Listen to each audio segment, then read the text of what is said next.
कलयुग केवल नाम आधारा। किनका नाम? प्रभु का नाम, केवल प्रभु का नाम। यदि प्रभु का नाम मुख में है, राम राम राम राम राम राम राम राम राम राम राम राम राम राम मुख में है, अरे करोड़ों यज्ञ हो रहा है, करोड़ों यज्ञ। अच्छा, कोई समय है, कोई सामर्थ्य है, कोई स्थान विशेष है, कोई व्यक्ति जाति विशेष केवल ब्राह्मण करे, केवल गुरुकुली करे, कोई वृद्ध हो तो वो ना कर सके, कोई स्त्री शरीरधारी हो ना कर सके, ऐसा कुछ पाबंदी है नाम के उच्चारण में? ना, कोई भी, कहीं भी, कैसे भी। अच्छा, सूर्यास्त के बाद यज्ञ अनुष्ठान करना वर्ज्य है, सूर्यास्त के बाद शालिग्राम की सेवा करना वर्ज्य है। भागवतम को आप केवल पवित्र स्थान में बैठकर पढ़ सकते हैं, परंतु नाम प्रभु की ऐसी अपार महिमा, आहा, कोई भी व्यक्ति कहीं भी, कैसे भी, किधर भी, किसी भी भाव से, भाव कुभाव अनक आलसहु नाम जपत मंगल दिसिदसहु, कोई भी भाव से हो। अच्छा, निद्राग्रस्त व्यक्ति शैया पलंग में लेटा है और रात के 2 बजे, वैसे 2 बजे तो दिन के हैं, सुबह के, जो साधु होता है 2 बजे तो दिन के, सुबह के होते हैं, परंतु हम जैसे जो तमोगुणी है 2 बजे मानो रात का समय तो 2 बजे रात के समय कोई पलंग में, शैया में लेटा है, निद्राग्रस्त अवस्था में बस करवट ले रहा है, ऐसा व्यक्ति शालिग्राम को छू नहीं सकता, ऐसा व्यक्ति भागवत के ग्रंथ को छू नहीं सकता, ऐसा व्यक्ति विग्रह को छू नहीं सकता, ऐसा व्यक्ति जो अपवित्र स्थिति में है तुलसी की सेवा नहीं कर सकता, क्योंकि स्नान शौच क्रिया आदि अनिवार्य है। परंतु ऐसा व्यक्ति पैर फैलाकर जो पलंग में लेटा है 2 बजे रात के समय करवट ले रहा है, मुंह से लार टपक रही है, ऐसा व्यक्ति प्रभु का नाम उच्चारण कर सकता है। कोई भी व्यक्ति, वैष्णवे जाति बुद्धि, कोई जाति बुद्धि नहीं, कहीं भी जन्मा हो, अहो बतश्व पचतो गरीयान यज्जिह्वाग्रे वर्तते नाम तुभ्यम, 3 स्कंद भागवत में वर्णन है। ब्राह्मण कुल में उत्पन्न होकर यदि व्यक्ति प्रभु का नाम ना जपे तो ब्राह्मणत्व के जय घोष का क्या फायदा।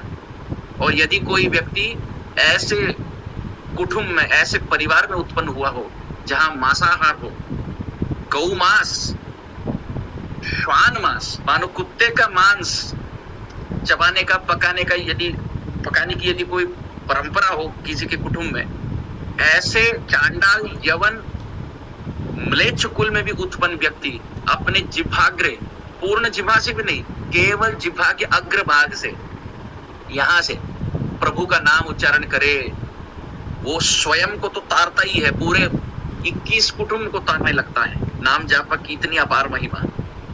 जहां नाम जपा जाता है, कोई भी भाव से हो, गुस्से से हो, किसी का नाम यदि गोविंद है, कोई बच्चे का नाम गोविंद है और पिता डांट रहे हैं, गोविंद निकाल के रखो, पिता डांटने मतलब क्रोध, कुपित अवस्था में डांट रहे बच्चे को, पर उस डांटने में भी गोविंद नाम का प्रयोग है, इसलिए नाम जप का पूर्ण रूप से फल है। ऐसा नहीं कि अरे भाव से करो तो पूर्ण है और अभाव से करो, क्रोध से करो, आलस से करो, गलती से करो तो फल नहीं है, ऐसा नहीं।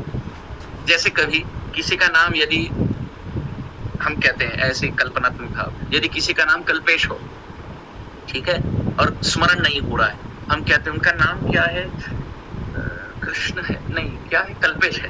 तो अब ये जो गलती हुई ना, कृष्ण करके फिर कल्पेश, वो करोड़ों गलतियों से हमें तारेगी इतनी अपार महिमा युक्त नाम। आहा, गोस्वामी तुलसीदास जी कहते हैं, छाती ठोक कर कहते हैं, चौयुग काल 3 तिहु लोका, राम नाम जपी जीव विशोका। 4 युग में ये प्रामाणिक बात देखी गई। चौयुग, सत्ययुग, त्रेतयुग, द्वापर युग, कलयुग, चौयुग काल 3 कालों में, भूत, वर्तमान, भविष्य, और तिहु लोका, 3 लोकों में, ऊपर के स्वर्ग में, मध्यस्थ पृथ्वी में, और नीचे अधोगति में, नरक में, 3 लोकों में, 3 काल के प्रभाव में, भूत, वर्तमान, भविष्य और 4 युगों में ये बात स्पष्ट हुई है कि राम नाम जपी जीव विशोका। जो जीव प्रभु राम नाम का आश्रय ले लेता है वो शोक रहित हो जाता है। इतनी सुंदर बात, सभी शास्त्रों का सार। चलिए रामायण से और सुनते हैं। ब्रह्मां बोधि समुद्भवं कलिमलं प्रध्वंसनं चाव्ययं श्रीमच्छंभु मुखेन्दु सुंदर वरे संशोभितं सर्वदा संसारामय भेषजं सुखकरं श्री जानकी जीवनं धन्यास्ते कृतिनो पिबन्ति सततं श्री राम नामामृतम। आहा आहा इतनी अद्भुत बात।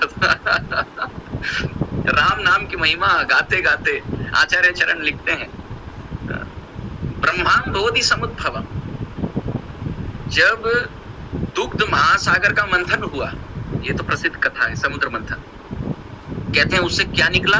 विष निकला।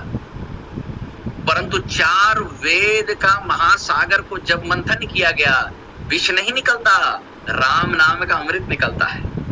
ओह, जब महासागर समुद्र मंथन, दुग्ध महासागर का मंथन हो तो एक छोटा कलश मिलता है, एक मटका अमृत, उसके पहले कितना विष निकला। परंतु 4 वेदों के महासागर को यदि मथा जाए, कोई विष नहीं निकलता, केवल महासागर निकलता है अमृत का, नामामृत का। और आश्चर्यजनक बात तो ये है कि दोनों कथाएं में शिवजी पी रहे हैं शिवजी भी पान कर रहे हैं। वहां दुग्ध महासागर का जो विष है वो भी शिवजी पान कर रहे हैं और कंठ में रख रहे हैं। और यहाँ चारों वेद का मंथन करके जो राम नाम का अमृत निकला है, उसको भी संशोभितम सर्वदा, सदा सर्वदा पान करके, मुख में रख के, कंठ में रख के, पूरे हृदय से जय घोष करने वाले नाम जापक शिवजी है। बोलो शंकर भगवान की जय, वैष्णवानाम यथा शंभु की जय। ऐसे राम नाम के जापक शिवजी के अतिरिक्त कहीं नहीं। विष्णु सहस्र नाम को पाठ करते करते पार्वती देवी कहती है, 1000 नाम विष्णु का यदि मध्य प्रदेश के भक्त यदि पाठ करने में समय ना हो तो फिर कैसे उसको पाठ किया जाए। विष्णु सहस्र नाम, हजारों नाम कंठस्थ करने के लिए, मानो उच्चारण करने के लिए 30 मिनट तो लगता है। और पार्वती देवी हम सब के लिए कह रही है। मध्य प्रदेश के भक्त कितने व्यस्त होते हैं, नौकरी धंधा, घर बार, बच्चे, कारोबार, कितनी कुछ व्यस्तता होती है जीवन में। हजारों नाम उच्चारण करने का यदि समय ना हो तो क्या किया जाए। और हमारे शंकर भगवान कहते हैं, श्री राम राम रामेति रमे रामे मनोरमे सहस्र नाम तत्तुल्यम राम नाम वरानने। केवल राम नाम का उच्चारण कर लो देवी, केवल राम नाम का उच्चारण करो। हजारों विष्णु नाम के उच्चारण का फल तो एक एक राम नाम से होता है। और इतना सरल, देखिए विष्णु सहस्र नाम तो है बहुत सुंदर, पर उच्चारण करने के लिए कठिन। जैसे क्षीरोदन्वत प्रजेशे शुचि मणि विलसत सैकते मौक्तिकानां माला कृप्ता सनस्त स्फटिक मणि निभैर मौक्तिकैर मंडितांगः शुभ्रैरभ्रैरदभ्रैर उपरि विरजितैर मुक्त पीयूष वर्षैः आनंदीन पुनीया दरिनलि नगदा शंखपाणिर मुकुंदः भूपादौ यस्य नाभिर्व्यत सुरनीलश्चंद्र सूर्यौ च नेत्रे। अरे बस करो प्रभु जी, क्या क्या कर रहे हैं, बच्चे की जान लेंगे हम कैसे उच्चारण करें ये सब। देवी पार्वती कृपा करके मां स्वरूप है, तो शिव जी से पूछती है, हमारे बच्चे नहीं बोल पाते, हम करें क्या। तो शिव जी ने कहा, श्री राम जय जय राम, श्री राम जय जय राम। अरे देवी, हजारों विष्णु नाम का फल 2 अक्षर राम नाम से प्राप्त है। और राम तो सब बोल पाते हैं, इतना सरल है। उत्तर भारतीय हो या दक्षिण भारतीय हो, आपका नाम ना सही, आपके परिवार में कोई ना कोई व्यक्ति होगा जिसका नाम राम है। राम कुमार शर्मा होगा, उत्तर भारतीय हो, और दक्षिण भारतीय हो तो राम कृष्ण गोपाल सुब्रमण्यम नाम होगा राम लेकिन होगा, सभी शास्त्रों का सार। इसलिए कहते हैं, धन्यास्ते कृतिनो पिबन्ति सततम श्री राम नामामृतम। अरे धन्य है वो जिह्वा, धन्य है वो हृदय, धन्य है वो जीवन, धन्य है वो जीव, सदा सर्वदा जिनकी जिह्वा पर, जिनकी रसना पर नाम का उच्चारण। प्रभु का नाम प्रभु को अधीन करता है। इतनी अद्भुत बात। सीता देवी